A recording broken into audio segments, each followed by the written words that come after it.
Donald Trump हर रोज उठकर अपने social media platform पे कुछ ऐसा पब्लिश कर देते हैं जिससे कंट्रोवर्सी होती है। बट इंडिया के कंटेक्स्ट में, भारत और चाइना के कंटेक्स्ट में हाल ही में ट्रंप ने इतने ज्यादा गलत शब्दों का इस्तेमाल किया है, मैं कहूंगा भद्दे वर्ड्स का यूज किया इंडिया चाइना के बारे में, कि अब फाइनली मैं कहूंगा भारत को एक स्ट्रॉन्ग रिप्लाई देना होगा डोनाल्ड ट्रंप को। अब तक इंडिया की जो अप्रोच रही है ट्रंप के बारे में, ये है बहुत ज्यादा सॉफ्ट। हम लोग एक सॉफ्ट स्टेट की तरह ट्रंप जो भी बोल रहे हैं उसको बस एब्जॉर्ब कर रहे हैं कि वापस हमारी तरफ से भी अगर मान लो कोई स्टेटमेंट आ गई तो उससे इंडिया यूएस के रिलेशंस डैमेज हो जाएंगे। लिटरली आप कह लीजिए इंडिया यूएस रिलेशंस को आज के समय अगर किसी कंट्री ने कुछ स्टेबलाइजेशन प्रोवाइड कर रखी है तो वो भारत है।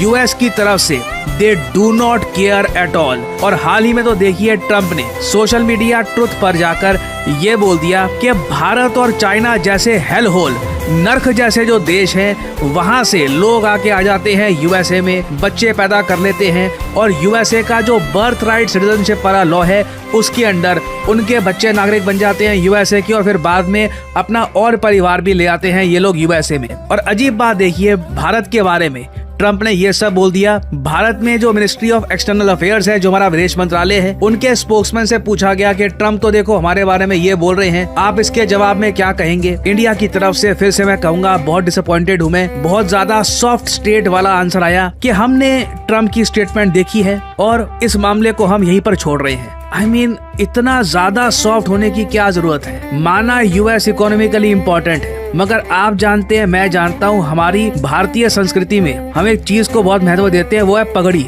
पगड़ी सिर्फ वो नहीं है जो आप पहनते हैं, पगड़ी इज्जत को भी कहा जाता है। और एक नोट करने वाली बात यह है कि भारत की तरफ से जो रिप्लाई आया है वो तो उसको मैं रिप्लाई मानता ही नहीं हूँ। मतलब अब ये मान लीजिए बस सह रहे हैं ऑलमोस्ट। चाइना की तरफ से आई थिंक बाद में रिप्लाई आएगा। अभी जब मैं वीडियो रिकॉर्ड कर रहा हूँ अभी तक चाइना की तरफ से ऑफिशियल रिप्लाई आया नहीं है। ईरान ने भारत और चाइना दोनों को डिफेंड किया है। जो ईरान की ऑफिशियल सरकारी काउंसलेट है हैदराबाद में, इन लोगों की तरफ से ये स्टेटमेंट आई है कि भारत और चीन दोनों सिविलाइजेशन के क्रेडल्स हैं, दोनों प्राचीन सभ्यताएं हैं। और आगे ऐड करते हैं कि जो वर्ड ट्रंप ने यूज किया है हेल होल, ये वो जगह है जहां पर एक वॉर क्रिमिनल प्रेसिडेंट ने धमकी दी थी कि वो ईरान की पूरी सभ्यता को नष्ट कर देगा। नाउ इस टाइप की स्टेटमेंट ईरान की तरफ से आई है और कमेंट्स में आप देखोगे कई इंडियंस ईरान को चीयर कर रहे हैं। उल्टा कुछ लोग ये कह रहे हैं भैया हमारी सरकार ने तो कुछ बोला नहीं, कम से कम ईरान भी हमारे डिफेंस में आ गया। देखिए हमें ना एट दिस पॉइंट जब लिटरली हमारे देश को एक हेल होल बोला जा रहा है, एक जवाब देने की आवश्यकता है सरकारी लेवल पर। नहीं तो